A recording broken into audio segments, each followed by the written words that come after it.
And sort of a key message throughout the book, and I think it's one of the most important messages you mentioned, is sort of binomial distribution. I think you mentioned that before. So can you explain a bit more about that and sort of why should traders give it their attention? Yeah, so this is everything. And if you're going to look at trading as gambling, then you have to learn what the binomial distribution is.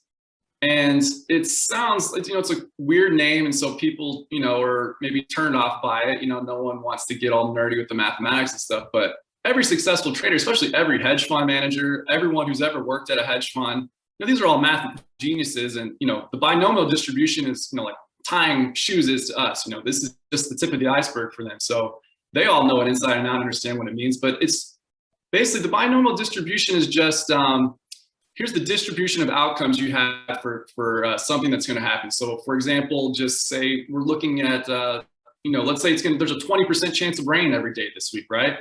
So what's the likelihood it's going to rain 0 times? Or what's the likelihood it's going to rain 7 out of 7 days, or 3 days, or 5 days? So the binomial distribution builds up that distribution for us and tells us, okay, if there's a 20% chance of rain every day this week, here's the likelihood it's going to be 2 rainy days. Here's the likelihood it's going to be 3. So that's the distribution you build up, and the binomial distribution calculates that for us. Same with flipping a coin. You flip a coin 10 times.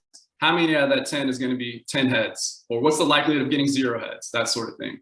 So same thing with trading. So if you're a trader that has a 60% win rate, well, if you make, let's say 15 trades, well, what's the likelihood of winning all 15 trades? Or what's the likelihood of just getting 5? And so once you get familiar with that, you start to understand that, well, even if I'm a 90% win rate trader, there's still a likelihood I can lose 5 or 6 trades in a row. There's a likelihood I could lose 10. There's theoretically a likelihood you could lose 1,000 trades in a row, even if you're a 90% win rate trader. That's not going to happen. The entire universe isn't old enough to allow something that remote to happen. But once you get the feel for that, then you get more comfortable with trading, and you don't get bummed out when you lose a trade anymore, or even if you lose 5 in a row, because then you understand that is going to happen. It's inevitable. There's no way you can control that. Even if you're a 90% win rate trader, you're going to lose 5 trades in a row. It's going to happen. There's nothing you can do about that. So I feel like that sort of decouples you from the emotions of trading and says, look, this is just a numbers game.